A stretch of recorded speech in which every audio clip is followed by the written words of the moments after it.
Hello girls, welcome to वोक aspirant. आणि मी तुम्हाला सांगितलं होतं की ICDSसाठी जे टेक्निकल सब्जेक्ट आहे त्याची मी तुमच्याकडून तयारी करून घेईल. आणि मी सांगितल्याप्रमाणे मी रोज 5 वाजता जे येते व्हिडिओ टाकण्याचा प्रयत्न करते टेक्निकलवरती. त्यातून तुमचे जे कायदे जे ते जवळपास कवर होत आलेले आहेत. जवळजवळ 9 ते 10 कायदे जे ते कवर होत आलेले आहेत.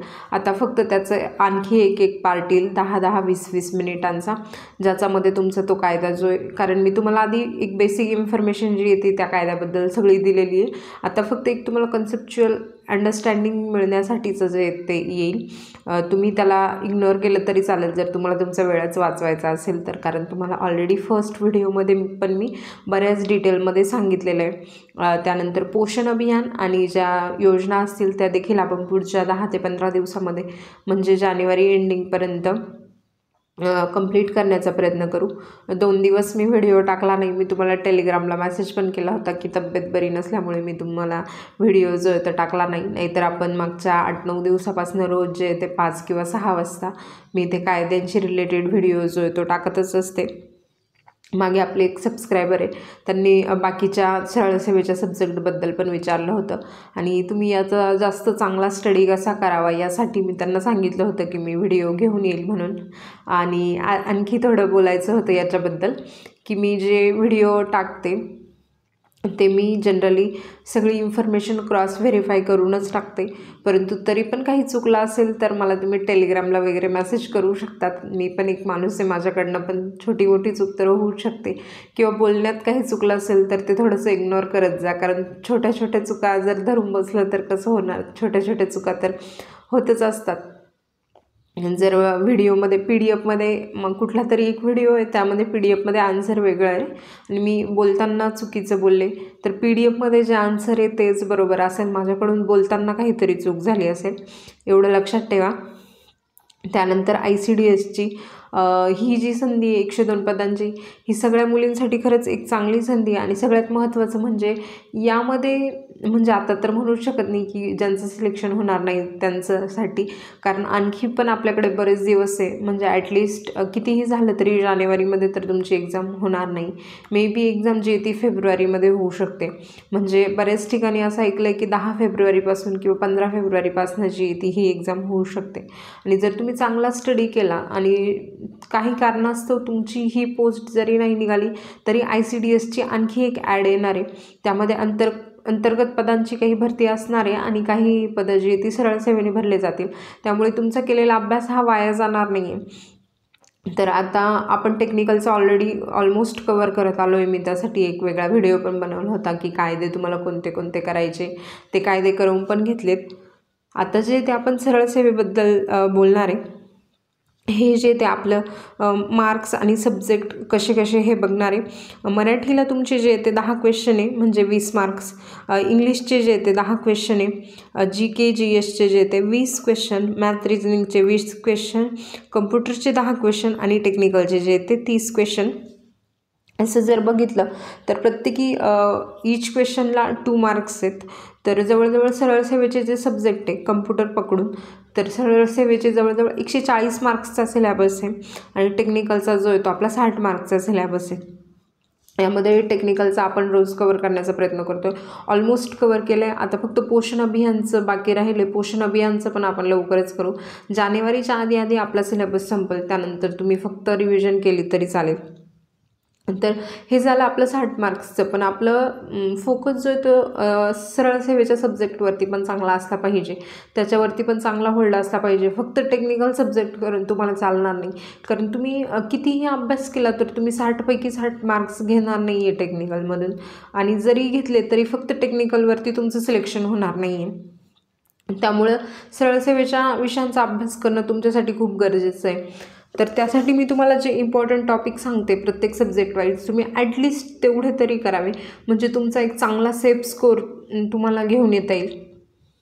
तर त्यामध्ये आपण पहिले बघूया मराठी. तर मराठीमध्ये 10 क्वेश्चन आहे आणि 20 मार्क्स. आणि 20 मार्क्स हे कमी नसतात. इंग्लिश असेल मराठी असेल हे काही कमी नसतात. 20-20 मार्क्सनी 20 मार्क्स तर खूप आहे. मुलांची 1-2 मार्क्सनी किंवा पॉईंटवरनं जे ते पोस्ट थांबते तर 20-20 मार्क्स तर खूप आहे. तर इथे मराठीत जास्त काही करण्याची गरज नाही आहे. मराठीचं 25चं जरी वेटेज असलं सरळ सेवेला, 25चं म्हणजे 25 क्वेश्चन आणि 50 मार्क्सचं, तरी बरेचसे मुलं आहे सध्या की जे मराठीमध्ये 50पैकी 50 मार्क्स घेऊन येतात. आणि TCSनी यामध्ये काही खूप हार्ड पण विचारत नाही. TCS यामध्ये जे येते जास्त लक्ष जे येते त्यांचं प्रयोग, हे जे टॉपिक मी तुम्हाला सांगते याच्यावरतीच त्यांचं जास्त लक्ष असतं. आणि तुम्ही जेही हा व्हिडिओ बघतायत तर जास्तीत जास्त तुम्ही अशाच क्रमाने जे ते मराठी कंप्लीट करण्याचा प्रयत्न करा. म्हणजे जर तुम्ही मराठी वाचताय तर तुम्ही आधी प्रयोग जे ते प्रयोग करून घ्या. मग त्यात कर्मणी प्रयोग असेल, कर्तरी प्रयोग असेल, भावी प्रयोग असेल, हे तिघही प्रयोग जे ते तुम्ही चांगले करा. त्यानंतर जर समास असतील, वैभाव समास असेल, द्वंद्व समास असेल, त्याच्यानंतर तत्पुरुष समास असेल, हे जे समास आहे ते तुम्ही सगळे नीट करणं जे ते गरजेचं आहे. त्यानंतर अलंकार असतील, अलंकार थोडेसे जास्त आहे, टोटल 23 अलंकार आहे. परंतु जर तुम्ही नीट बघितलं तर त्या टोटल 23मध्ये पण तुम्हाला इतकं जे ते करण्याची गरज नसते. यामध्ये अनुप्रास असेल, त्यानंतर अतिशयोक्ती अलंकार असेल, त्यानंतर श्लेष अलंकार असेल, चेतनागुणोक्ती अलंकार असतील, अनन्वय अलंकार असतो, एवढेच अलंकार जे ते याच्यावरती जास्त भर असतो. त्यामुळे 23पैकी 23 जे ते तुम्हाला लक्षात ठेवण्याची गरज नाही आहे. जे मोजकेच अलंकार आहे तेवढेच तुम्हाला करण्याची गरज आहे. त्यानंतर म्हणी, वाक्प्रचार, समानार्थी, विरुद्धार्थी. आणि यामध्ये आणखी आहे की मी लिहायचं इथे विसरले, यामध्ये लेखक आणि त्यांची पुस्तके, की कुठल्या लेखकांनी कुठलं पुस्तक लिहिलं आहे. जसं अण्णाभाऊ साठेंनी फकीरा ही कादंबरी लिहिली आहे, किंवा विश्राम बेडेकर यांनी कुठले लिहिले आहेत, रंगनाथ पठारे, असे जे वेगवेगळे आहेत लेखक, त्याच्यावरती 1 ते 2 क्वेश्चन जरी असते, त्या पुस्तकांवरती तर 2 क्वेश्चन तर मिनिमम असतात. ते मी इथे ॲड करायचं विसरले. आणि तुम्हाला जर लेखकांबद्दल पण हवं असेल व्हिडिओ किंवा गायडन्स किंवा PDF काहीही, तर मी तुम्हाला प्रोव्हाइड करण्याचा प्रयत्न नक्की करेल. पण तुम्ही या क्रमाने जे ते तुमचं मराठी जे ते कंप्लीट करू शकता. त्यानंतर आहे आपला सब्जेक्ट इंग्लिश. तर इंग्लिशमध्ये सगळ्यात आधी जे ते तुम्हाला टेन्स करून ठेवायचे. कारण तुम्ही जर बघितलं तर TCSचा एक पॅटर्न असतो की तुम्हाला एरर आयडेंटिफाय करायचे असतात, इडियम्स असतात, फ्रेझल वर्ब्स असतात, त्यानंतर फिक्स प्रिपोजिशन असतील. पण जर एरर बघितले तुम्ही तर एरर जे ते जास्त असतात. आणि तुम्ही जर SSCला बघितलं इंग्लिशला तर एरर जे ते वेगवेगळ्या यातून दिलेले असतात. म्हणजे नाऊनमधून विचारलेले असतील, त्याच्यानंतर प्रिपोजिशन, कंजक्शन, त्यानंतर जे वेगवेगळे टाईप आहे त्यातून विचारलेले असतात. पण जर तुम्ही सरळ सेवेला TCSचे एरर बघितले तर ते फक्त टेन्समधूनच येतात. जर तुम्हाला टेन्स चांगले येतात किंवा तुम्हाला वाक्यरचना तुम्हाला माहिती की इज कोणत्या वाक्यात येतो, व्हर्बचा थर्ड फॉर्म कोणत्या वाक्यात येतो, किंवा बिंग कुठे येतो, ING फॉर्म कुठे येतो, हे जर तुम्हाला माहीत असेल तर तुमचे एरर जे ते इझिली सॉल्व्ह होतात. त्यामुळे टेन्सचा जो चार्ट आहे तो तुम्हाला चांगला करून ठेवायचा आहे. त्यानंतर सब्जेक्ट वर्ब ॲग्रीमेंट जे येते इथे देखील एरर येतो. म्हणजे सिंग्युलर व्हर्ब आहे तर सिंग्युलरच सब्जेक्ट पाहिजे, प्लुरल व्हर्ब आहे तर प्लुरलच त्याचा सब्जेक्ट पाहिजे. हे देखील तुम्ही नीट करून ठेवा. त्यानंतर याच्यावरती जास्त क्वेश्चन येतात. जसं आयसोबत याचं एक एक्सेप्शन पण आहे, जे जर तुम्हाला माहीत असेल तर ते चांगली गोष्ट आहे. जनरली TCS जे ते बेसिक एक्सेप्शन जे असतात त्याच्यावरतीच विचारतं. तर हे जे ते तुम्ही चांगलं करून ठेवा. त्यानंतर इडियम्स TCSनी, मी मागे एक एक्झाम दिली होती TCSची कुठले तरी, त्यामध्ये 10 क्वेश्चन जे ते TCS विचारणार, 15 क्वेश्चन विचारणार होतं इंग्लिशवरती. तर त्यामध्ये 15पैकी 15 इंग्लिशचे क्वेश्चन होते, त्यापैकी 6 क्वेश्चनमध्ये TCSनी इडियम्स विचारल्या होत्या. त्यानंतर फिक्स प्रपोजिशन असेल, जसं ॲडिशन टू, म्हणजे ॲडिशनसोबत नेहमी टूच येतो. त्याच्यानंतर यूज टू असेल, त्यानंतर कंप्लाय विथ, असे जे फिक्स प्रिपोजिशन असतात ते. त्यानंतर सिनोनिम आणि अँटोनिम यावरती पण असतात बऱ्यापैकी क्वेश्चन, तर ते पण जे ते तुम्हाला करून ठेवायचे.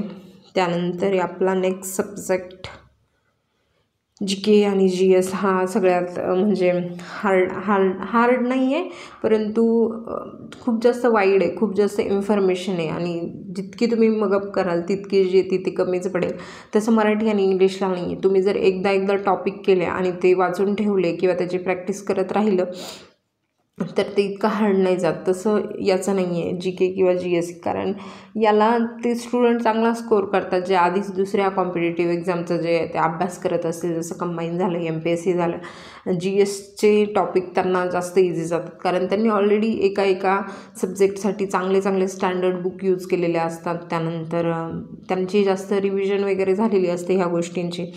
तरी पण TCSचं जर तुम्ही मागचे क्वेश्चन पेपर बघितले, तुम्ही एक्झाम देताय TCSची, म्हणजे आशा आहे की तुम्ही ॲनालाइज जे ते क्वेश्चन प्रिव्हियस इयर केलेच असतील, कारण कुठलीही एक्झाम जी ती स्टार्ट करायची म्हणजे तुम्हाला मागचे क्वेश्चन जे ते तुम्ही बघितलेलं गरजेचं असलंच पाहिजे. तर GK आणि GSमध्ये तुम्हाला सगळ्यात महत्त्वाचं जे ते करायचं आहे की इम्पॉर्टंट बॅटल्स ज्या झाल्या होत्या. कलिंगचं युद्ध कुणामध्ये झालं होतं, त्यानंतर तराईंचं युद्ध कुणामध्ये झालं होतं, हल्दीघाटी युद्ध कुणामध्ये झालं होतं किंवा कोणत्या इयरला झालं होतं, कोणत्या नदीवरती झालं होतं, कोणत्या कारणामुळे झालं होतं. यामध्ये मग अँग्लो मैसूर वॉर्स येतात. त्यानंतर बरेचसे जे वेगळे बॅटल्स असतील, जेवढे मला आठवत आहेत तेवढे सांगितले. जे आणखी तुम्हाला कुठले आठवत असतील तर ते बॅटल्स जे ते इम्पॉर्टंट बॅटल्स ते जे ते लक्षात ठेवायचे. त्यानंतर डायनेस्टीज अँड फाउंडर, म्हणजे जसं राष्ट्रकूट असेल, त्याच्यानंतर पल्लव असेल, ज्या वेगवेगळ्या डायनेस्टीज आहे त्यांची स्थापना कोणी केली. यामध्ये तुम्हाला इम्पॉर्टंट लक्षात ठेवायचं की स्थापना कोणी केली, कोणत्या साली केली, त्यांचा अंतिम शासक कोण होता, किंवा ते कुणाकडून हारले गेले होते, म्हणजे कुठल्या वंशाला संपवून त्यांनी जो येतो त्यांच्या डायनेस्टीची जी आहे ती स्थापना केली होती. त्यानंतर त्यांची जी आहे ती काय म्हणतात त्याला, त्यांची राजधानी कुठे होती. जसं राष्ट्रकूट जी आहे ती त्यांची महाराष्ट्रात पैठण ही राजधानी होती, आणि राष्ट्रकूटची नाही, राष्ट्रकूटची स्थापना दंतेदुर्ग आणि महाराष्ट्रात सातवाहन, जशी सातवाहनची पैठण राजधानी होती. याच्यावरती खूप वेळा क्वेश्चन जो आहे तो रिपीट झालेला आहे. पैठणलाच प्रतिष्ठान म्हणायचे, आणि प्रतिष्ठान जी आहे ती सातवाहनांची जी आहे ती राजधानी होती. तर हे जे इम्पॉर्टंट आहे ते लक्षात ठेवायचं आहे. त्यानंतर ईस्ट इंडिया कंपनीबद्दल मग फक्त तुम्हाला ईस्ट इंडिया कंपनी म्हणजे कशी त्याची स्थापना झाली, त्यांनी त्यांचा पहिला कारखाना 1651ला जो हुगळी नदीच्या काठावरती बनवला होता ते लक्षात ठेवायचं आहे. त्यानंतर इंग्रजांचे जे व्हाईसरॉय होते, त्याच्यानंतर त्यांच्या ज्या लढाया झाल्या, मग बक्सर असेल किंवा दुसरे त्यांचे कुठले युद्ध वगैरे असतील, त्यानंतर त्यांचे कुठले लॉर्ड होते, कुठले गव्हर्नर जनरल होते, कुठल्या लॉर्डच्या काळात वेगवेगळ्या घटना झाल्या, हे सगळ्या गोष्टी ज्या आहेत ते तुम्हाला लक्षात ठेवायचं आहे. त्यानंतर इंडियन नॅशनल काँग्रेसची स्थापना कधी झाली होती हे लक्षात ठेवायचं आहे. त्यानंतर त्यांचे जे वेगवेगळे अधिवेशन झाले जे इम्पॉर्टंट होते ते तर लक्षातच ठेवायचे. जसं 1829 जे झालं होतं ते तुम्हाला लक्षात असलं पाहिजे. त्याच्यानंतर हरिपुराचं जे ते तुम्हाला लक्षात असलं पाहिजे. त्यानंतर पहिलं जे ते किती प्रतिनिधी आले होते, त्याच्यानंतर ते कुठं झालं होतं, कुठे होणार होतं, हे सगळ्या गोष्टी ज्या आहेत ते तुम्हाला लक्षात असणं गरजेचं आहे. त्याच्यानंतर जनगणना जी 2011ची झाली होती, जर तुम्ही TCSला बघितलं तर अशी एक सिंगल एक्झाम नाही जात की ज्यामध्ये जनगणनेवरती क्वेश्चन नसतो. यामध्ये जनगणनेवरती तुम्हाला दशकीय वाढीचा रेट विचारला जातो. त्यानंतर कोणत्या सालामध्ये सगळ्यात जास्त वृद्धी झाली होती हे विचारलं जातं पर्सेंटेजमध्ये. त्यानंतर कुठल्या धर्मियांचं जास्त म्हणजे भारतामध्ये कुठले धर्मीय जे ते जास्त राहतात, जसं हिंदू धर्मीय जे ते सगळ्यात जास्त आहे आणि जैन धर्मीय जे ते सगळ्यात कमी आहे. त्यानंतर त्यांच्या वृद्धीचा दर, त्यानंतर सगळ्यात साक्षर असलेलं राज्य, साक्षरता सगळ्यात कमी असलेलं राज्य. पहिले 5 तर तुम्ही लक्षातच ठेवायचे. कशाचे, लोकसंख्या, सगळ्यात जास्त लोकसंख्या कुणाची, जशी उत्तर प्रदेशची सगळ्यात जास्त लोकसंख्या आहे. त्यानंतर सगळ्यात कमी लोकसंख्या जी आहे ती कुणाची हे लक्षात ठेवायचं आहे. त्यानंतर घनत्व जे ते डेन्सिटी सगळ्यात जास्त कुणाची, कोणत्या राज्याची, सगळ्यात कमी कुणाची. जसं त्यानंतर आणखी काय, बाललिंग गुणोत्तर, त्यानंतर लिंग गुणोत्तर, हे गोष्टी ज्या आहेत त्या तुम्हाला पहिले 5 आणि शेवटचे 5 जे ते राज्य आणि महाराष्ट्रातले डिस्ट्रिक्ट हे जे ते लक्षातच ठेवायचं आहे. त्यानंतर रिव्हर सिस्टीम असेल, रिव्हर सिस्टीममध्ये त्यांचा उगम कुठून झाला आहे हे खूप वेळा विचारलं जातं. त्यानंतर त्यांच्या उपनद्या विचारल्या जातात, पूर्ववाहिनी पश्चिम वाहिनी याबद्दल जास्त विचारलं जातं. आणि तुम्हाला फक्त महाराष्ट्रीयन रिव्हर सिस्टीमचाच नाही तर इंडियन रिव्हर सिस्टीमचा पण अभ्यास करायचा आहे. कारण बरेच आधी ब्रह्मपुत्रावरती क्वेश्चन विचारला आहे की ब्रह्मपुत्राला अरुणाचल प्रदेशमध्ये काय म्हटलं जातं, म्हणजे तिला दिहांग म्हटलं जातं अरुणाचल प्रदेशमध्ये. त्यानंतर ब्रह्मपुत्राचा उगम कुठून झाला आहे, त्यानंतर यमुना जी ती गंगेला कुठे जी जाऊन मिळते, असे वेगवेगळे क्वेश्चन जे ते नेहमी आलेले. त्यामुळे रिव्हर सिस्टीमचा अभ्यास करताना तुम्हाला फक्त महाराष्ट्रीयनच नाही तर ओव्हरऑल रिव्हर सिस्टीमचा जो आहे तो अभ्यास करायचा आहे. त्यानंतर पॉलिटीमध्ये जे आहे ते तुम्हाला आर्टिकल आणि त्याबद्दलची थोडीशी इन्फॉर्मेशन जी आहे ती असणं गरजेचं आहे. जसं फंडामेंटल राईटबद्दल, त्यानंतर मूलभूत कर्तव्य झाली, त्याच्यानंतर नागरिकत्व झालं, त्याच्यानंतर DPSP झाली, यांच्याबद्दलचे ॲटलिस्ट आणि प्रेसिडेंटपर्यंत जर तुम्ही पाठ करू शकले तर एकदम चांगलं आहे. परंतु प्रेसिडेंटपर्यंत पाठ करून होत नसेल तर ॲटलिस्ट एवढे तरी तुम्ही करून ठेवणं जे ते गरजेचंच आहे. आणि याचबरोबर जर तुमच्याकडे वेळ असेल तर तुम्ही कुठलंही एक यूट्यूब चॅनल फॉलो करा किंवा कुणाचे जर तुम्हाला आवडत असतील तर जे चालू घडामोडी आहे त्या एकदा बघून घ्या. यातून तुम्हाला मिनिमम ते मॅक्झिमम स्कोअर करणं जे आहे ते सोपं जाईल. त्यानंतर आहे आपला नेक्स्ट सब्जेक्ट मॅथ आणि रिझनिंग. मॅथ आणि रिझनिंगमध्ये जे ते तुम्हाला अल्फाबेटिकल सिरीज जे ते करणं गरजेचं आहे. अल्फाबेटिकल सिरीज म्हणजे एक सिरीज दिली असती ABC, मग त्यात गाळलेलं पद भरायचं असतं किंवा 3 याचा समूह दिलेला असतो, मग त्यातून वेगळा कोणता समूह आहे ते निवडायचा असतो. याच्यासाठी तुम्हाला अल्फाबेट आणि अल्फाबेटचा जो नंबर आहे तो माहीत असणं गरजेचं आहे. माहीत जरी नसेल तरी 26पर्यंत 1 ते 26पर्यंत तुम्ही रफ पेजवरती पण तिथल्या तिथे लिहू शकतात की A म्हणजे 1 आणि ते जनरली त्याच्यावरतीच क्वेश्चन असतात. त्याच्यानंतर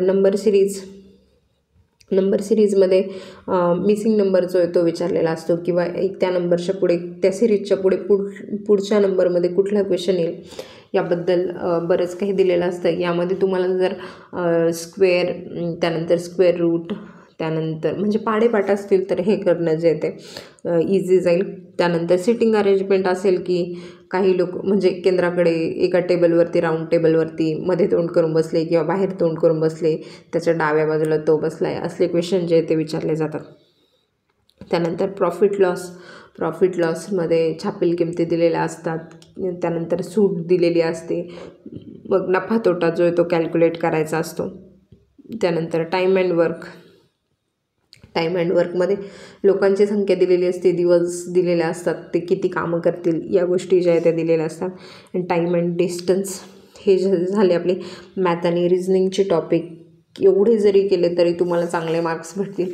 या व्यतिरिक्त जे बाकीचे असतील मग ते तुम्हाला करायचे असतील हे झाल्यानंतर तर मग ते करा. म्हणजे याच सिक्वेन्सनी जे आहे ते तुम्ही वेटेजनी करू शकतात. त्यानंतर कम्प्युटरच्या शॉर्टकट कीज ज्या आहेत त्या मी ऑलरेडी कम्प्युटरचे 2 पार्ट कवर केले, त्यामुळं मध्ये तुमचं बेसिक कम्प्युटर जे ते एकदम सगळं करून झालं आहे. म्हणजे तुम्हाला शॉर्ट कीज पण त्या सेकंड व्हिडिओमध्ये तर सगळ्याच झालेल्या आहे. कुठलीच शॉर्टकट की जी ती बाकी नाही आहे. फर्स्ट पार्टमध्ये पण तुम्हाला फाउंडर वगैरे सगळं सांगण्याचा प्रयत्न केला होता. तर आपण एक थर्ड पार्ट घेऊ. तो थोडासा लेंथ जी आहे ती लेक्चरची जास्त असेल, पण तुमचं तिथं कम्प्युटर जे आहे ते सगळं संपून जाईल. त्यानंतर फाउंडर कोण आहे ते की ट्विटरचं, मग ट्विटर कधी सुरू झालं, फेसबुक कुठल्या इयरला सुरू झालं, मग फेसबुकचं अधिग्रहण जे आहे ते व्हॉट्सअपचं अधिग्रहण फेसबुकने कधी केलं त्याचं इयर.